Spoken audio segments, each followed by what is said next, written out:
Hello, I'm Mantastic'c and Fantastic, and today is Question Time February edition answers. So, in the previous video, I asked you, ladies and gentlemen, to propose interesting and or unique questions, and I will answer them accordingly. So, first things first, we have Raid the Fridge asking if me and Cupcake are still together. Well, it's Pancake, so I'm not together with Cupcake, I'm together with Pancake, and as Panda Blender has commented, we are actually engaged, but as far as wedding planning goes, not much planning has really taken place, mostly because A, COVID, and B, she is back at school doing paralegal studies, and it's just a taxing and stressful time overall, so we haven't necessarily planned it. We're most likely looking at when she finishes and then probably doing something at that point in time. But with that being said, we have been common law for many years, and in theory, getting married doesn't actually change anything because we legally have essentially the same things, and it's just be like a piece of paper or just whatever celebration there is. Regardless of all that, we are still together and doing wonderfully well. Abdullah Navreed says, what do I think of sad romance books? Well, they're not my cup of tea. In fact, I don't like romance in any of my books. I have I've read some young adult books, and they're great when you're a young adult, but they're not that great when you get older. I read Red Rising and maybe something else. I'm trying to remember. It's things that Pancake recommended, and whenever it just turns into a romance novel out of nowhere, it's just painful because it's I'm not that young anymore. I know better. This is not how the world works. So maybe I haven't read the right sad romance novels, but it's something I don't search out for, and I don't like romance in my books because it's usually just handled poorly because I like sci-fi dystopic novels. Don't throw in your romance stuff out of nowhere. It's not what I signed up for.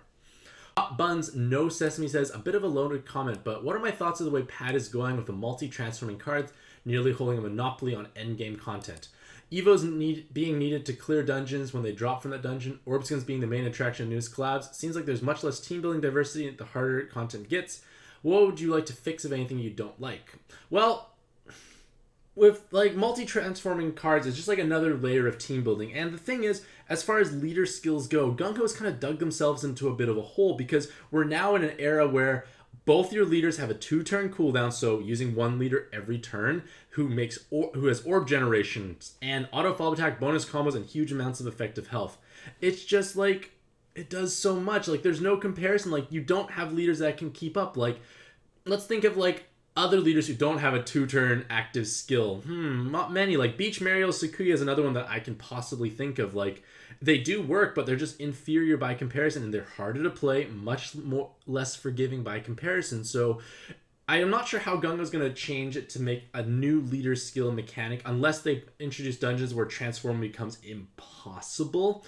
And I dislike the idea of evolutions being needed to get from dungeons, especially if it's a random chance of it dropping. For instance, MD1 or Dimension of the Mystics, Dimension Guide, whatever you're going to call it, getting Blue Albrecht to drop is an obnoxious ordeal. It took me a couple of weeks of playing once to twice every day, and I still couldn't get him to spawn. It was quite frustrating. What would be a better option is you clear the dungeon and you get a piece of an evolution material. You collect enough pieces, you can redeem them for a respective gem for that. It would at least make it a little bit more pleasant overall as opposed to trying to get that drop, or even Valkyrie Seal's descend.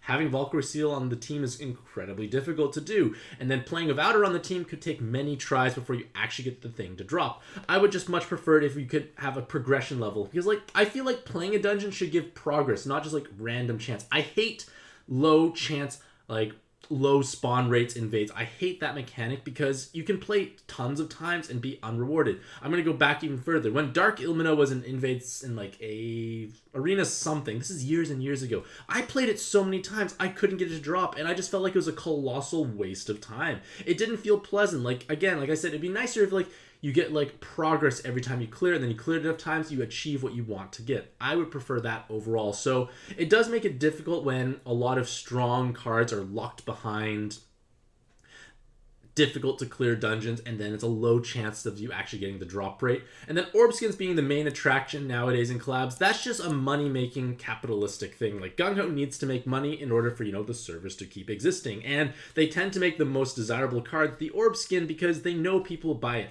I feel like Gung-Ho Bilal was the biggest catalyst or the start of said trend, because when Gung-Ho Bilal first came out, she was just the best in almost every aspect. The best cleric for virtually every single team, an incredible farming leader, like you want multiple copies. There was no reason like people who had disposable income would not buy it, and they probably saw a great reflection in sales, and that's why this has actually happened.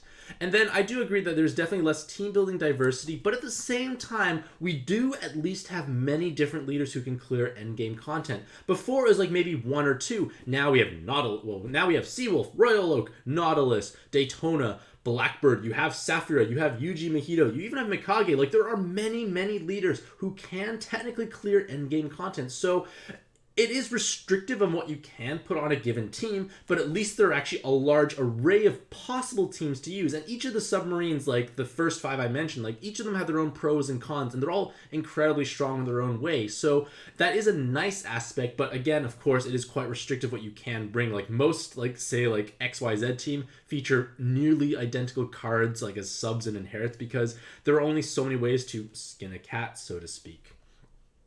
And then their final question is, do you think what did you do anything to fix you don't like? Well, I like the fact that there's diversity in terms of the amount of teams that can clear. It's just, I think the only thing that we need to have is just like drop rates having progression instead of being just random low chance. I'd rather it just be a progression based things. Like farming for Red Mieta to get the gem was pretty horrible from, was it Tuesday dungeon? It took me like 30, 40 tries to get just 2 to drop. It wasn't a pleasant experience, and I only can do it on Tuesdays. So it would be nice if it was like progression based. You clear a dungeon, you get a little piece, then you can exchange it for a respective gem. I think that would be nicer. And then their final question is, do you think these powerful leaders should be easy to acquire or should have less strong versions that still clear content but just not as fast? Well, we do have like alternative leader pairings, like Boros technically can pair with Blackbird, Nautilus as Christmas Minnow, which is also just incredibly strong, but like in theory, like Nautilus did pair with Celica, they did pair with Freya, they still can technically, and like I did beat Shura 3 with Freya Nautilus when it first came out, and we have much better tools available, so there are definitely asymmetrical leaders available for like the best cards possible. So like it's not too bad. I don't think having like super easy to acquire stuff is necessarily the best thing. Like they are generous enough in terms of how much free stones were given out. So in theory, like you can save up and roll lots in highly lucrative events, which is exactly what I do for myself. And then they're asking, as of now, Pad is just gacha rolling game for them, where their content is more of a blocks check. They keep being stricter power creep instead of having skill and matching. I do agree with that aspect as well. Like there is less need to have strong puzzling skills, except for spinners. And in all honesty, spinners I think are one of the better mechanics introduced, because once you understand how to overcome spinners, they become a great little puzzle. Like yes, you can have the spinner clear latent, you can lock the board, you can have a spinner generating active skill. But for myself, when I'm playing through MD2 and other hard content, I actually enjoy the spinners to a certain extent. Like I embrace the spinners and I make it work for myself, and it actually makes it easier to play to a certain extent. Like in MD2 there's a lot of spinners, but if you can do them properly, you actually have a way to make yourself many orbs you may not have been able to do so, and that's actually what I do at this point in time. So there is still puzzling involved, but it really only comes down to like the spinners and then maybe Lucifer and Shura 1.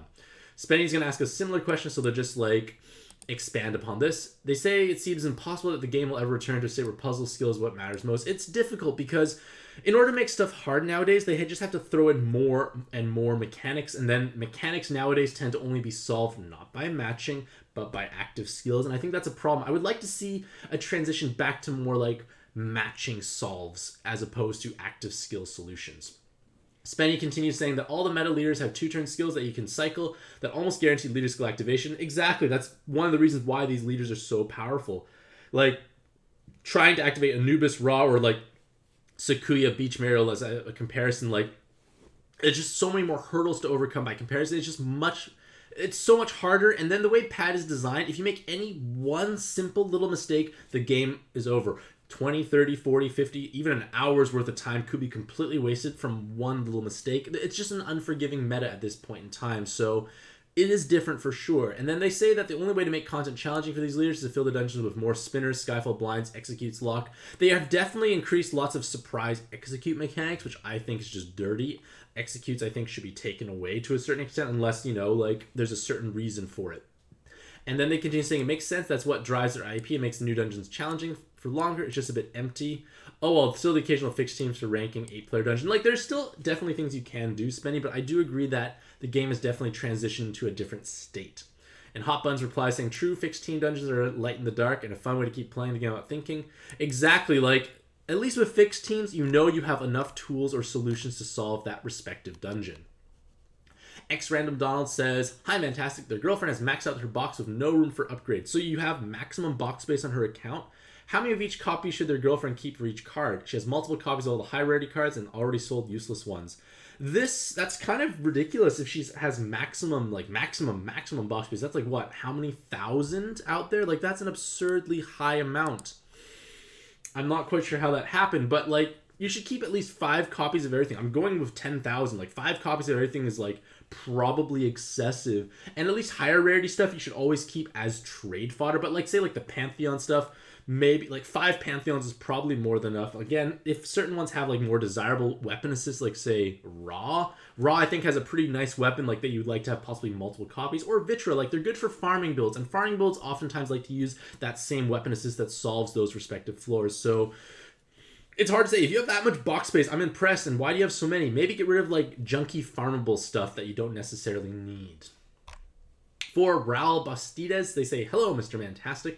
They apologize for the rather long comment. Don't need to apologize. Long comments are exciting. But they've been putting off saying this for the better part of a year now. They really, really appreciate my work and all they've done, and they actually looked up to them. The reason being is because they suffer from a rare condition known as chronic cluster headaches or chronic cluster attacks. Long story short, just about every other day, they suffer from a debilitating and excruciating attack that can last somewhere between 15 minutes to 3.5 hours, after which they're pretty much bedridden for at least the rest of the day.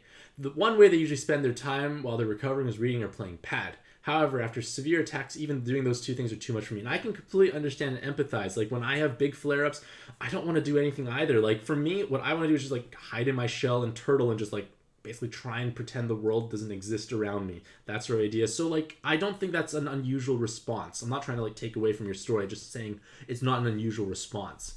And then I should have said. And then they said that their partner has been a huge help to me over the years, and she recommended they listen to relaxing music or YouTube videos while they recovered. And she was at work and couldn't help me. She was also one who suggested I look up my YouTube videos on pad, since she knew that was one of the few things that helped them relax. That's when they found my videos and streams and learned that I also have similar struggles. However, the main difference between us is that you manage to still make content with a smile on my face. For a while, they were just not in the best place, mentally at least. So again, they just want to say thank you for all I do. And then as for their question, how have I been? At the time of commenting in some of my recent videos, I mentioned my wrists have been bothering me again. Well, like, I think one thing I want to express to you is that, like, I do have a lot of health problems. I do suffer quite a bit, and that's obviously problematic. And then the way I keep, like, kind of happy or, like, motivated, so to speak, is that, well, what you see is just a snippet of my life. And that is basically just the classic hallmark of social media. You are only seeing a catered highlight of someone's life. Like, I don't embrace the whole social media culture too heavily. Like, I don't have my own social media. Like, I upload stuff on YouTube. Like, it's a little different. I don't consume it. But I'm uploading it not about my life and something different. So point of the matter is, like, it's still a curated moment. Like, I tend to only make videos. I tend to only stream when things are going a little better. And I get a little excited. And you can be kind of happy, motivated, and or excited for small periods of time. But, like, after I hit stop recording, I'm going to be, like, much less energetic. Pancake has commented many times that I have, like, my normal talking voice and a streaming / YouTube voice, which is obviously what I'm doing right now. And my streaming / YouTube voice tends to, like, enunciate a bit more, tends to talk in this sort of fashion. It doesn't swear. I say what the fish. I do swear sometimes, but I still say what the fish in my normal voice. But point of the matter is, like, it's still like a catered and cultured view you're seeing. And, like, it's not necessarily who I am all the time, but at the same time, I can be happy because there are obviously high moments or happy points in my day. And usually when things are going well, I try and get myself in front of the camera, stream, write articles, make YouTube videos, that sort of thing. And in terms of, like, how are things going right now, I'm having lots of problems with my wrists. I haven't been able to play pad really for the most part. Like, the last, like, 30 days or so, I've barely played any pad. It's been like, I got Blackbird. I beat MD2 of Blackbird. I beat the Lunar New Year Challenge 2 of Blackbird. Not much other playing. I've done a bit of, like, left-handed 8-player, but, like, minimal pad playing. It's more like talking. So it is a bit frustrating, and it's a matter of finding ways to make things work. But regardless of all that, I hope for yourself, Raul, that things do get better. And even if they don't get better right away, perhaps finding ways to have more enjoyable times with your day, like finding ways to possibly cope when you have flare-ups and then the subsequent recovery from flare-ups, having, like, things planned out. Like, for myself, I like to try and keep things nearby. Like you said, you're bedridden. Maybe make it so, like, your environment is a pleasant looking place. Like, maybe get, like, a galaxy projector. So, like, I'm at home like 5 plus 98% of the time. And like having a pretty and aesthetically pleasing space is helpful. So maybe try and find ways to make your place look nicer, because if you're spending all that time there, why not make it the best time possible? James Hoffman says, hey, Mantastic'c, what are some of my favorite places to go when I do get to leave the house for non-health related stuff? And thank you so much for all the content I put out. Truly make this game more enjoyable to play for myself. Well, for myself, what I like to do is like, I don't like have many places I like to go. Like I usually would go to, say, like my mom's place, or maybe like I get taken out for food by like my parents. And like that's most of the times when I do leave the house. Pancake and I occasionally go on like dates to maybe like a restaurant that's nearby. That's our idea. But we don't have a car, so we can't go too far. But like I do enjoy like going out on occasion, but sometimes it is challenging just to sit in various places. Like I went to my mom's place yesterday. We had like a hot pot lunch with my uncle as well. It was a great time. So I feel like it's not necessarily about like the place I go, but the people I am with that tends to make things the best overall. And I do enjoy spending time with my family and pancake and whatnot, so that's kind of what it is. But like I do like going to my mom's place. I do like going to restaurants with my parents. It's a good time overall. And then finally, for the last question, is Panda Blender, and say, hey, Mantastic'c, as always, thank you for all I do. With the recent release of Blackbird, grants on my roll, by the way, thank you. Which transforming machine do you feel it fits the best in our current endgame content? Well, this is kind of like a thing I've been floating around in my head of a video / article I want to write about, but I guess I can do a little preview for you. But I was going to just talk about the 5 submarines or transformers, and I actually have all 5 of them in actually my main account, so I could actually give a reasonably accurate description of them. I think I've beaten either MD2 or Shura 3 of all of them, so like I have at least taken them through endgame content and experienced it. But for the most part, I feel that I'll just touch on them each individually. Seawolf has probably the easiest team building requirements because their cleric is a Pantheon card, Amino Uzume. And the fact that a cleric, which is oftentimes in theory one of the most important sub-slots on a given team, is easy to acquire, makes team building easier. The Yin Yang Dragon is actually a great farmable sub for them, so I feel like they are a great and probably the easiest and most forgiving of all of them. And plus the fact that their health multiplier is extra high with the shield being lower means newer players have a much easier time. Even if you don't activate your leader skill, having nearly 8 times effective health or so, or is it 8 times? It's a huge amount of, 8 times flat health multiplier. A huge health multiplier means you can tank hits and just not even die. So I like that forgiving aspect. Royal Oak actually has also probably equally easy access to flexible team building. There are just so many great water subs, but the problem is Rex, Blue Albert, Valkyrie Seal, all 3 of those, which I think are some of the best subs possible, need difficult to acquire evolution gems, and that makes it problematic. So if you are able to get them, great, you've got an incredibly strong and flexible Royal Oak team, but until you get there, life is quite hard, especially from the cleric aspect, because Blue Albrecht is the best in slot. For Nautilus, with the release of Christmas Manoa, life is definitely easier, but team building still feels a little bit restrictive, mostly because your best cleric is Alina, and nothing really comes that close. Like Green Millie or Miru technically is good too, but beating MD2 is not for the average player. And other clerics, they don't quite keep up as well. Terrible Tornado's all right. I guess you could argue that, well, technically Gunho Bilal works everywhere. Talda also works, but Alina is really what kind of powers Nautilus forward, I feel, and not having Alina and the fact that she's so hard to acquire because she's not regularly available is problematic. But at the same time, you have Alina and you do have Christmas Osiris. Just those 2 subs tend to make Nautilus teams great, and then from there you have actually quite a bit of flexibility. Daytona is the least flexible, but the fastest and most brainless, and it's my favorite choice for co-op because in co-op, Halloween Cotton doesn't care about their super awakening, so you just have gargantuan amount of brainless damage, and it's my preferred method for farming Shura 3 or MD2 when I play with myself in co-op. And then finally for Blackbird, it's my favorite team in the solo aspect, mostly because I find they work quite efficiently, at least for MD2 with Garus, New Year's Ala 2, Halloween Chakiel. It's an easy to use team. And I've looked at other content creators in North America, and we basically all have almost the exact same team in terms of subs. It's just the inherits that have been changed ever so slightly because we all have possibly different inherits available. But at the same time, the team works, and in theory, Blackbird is reasonably flexible because yes, you want 10 combo awakening cards, but it doesn't really matter. You dish out so much damage anyways with Blackbirds. Both of them will hit damage cap. The sub attribute does reasonable amounts of damage. You're probably going to have easy double damage cap subs as well. So damage flies out, but they're not as restrictive as Daytona. They're pretty flexible in team building as well. And that's kind of how I view all of them. But maybe I'll try and create something in the future that talks about this in a bit more detail. So with that being said, thank you so much to all you lovely ladies and gentlemen for asking wonderful questions. I wish you the best of luck in your own Panda adventures, and happy puzzling.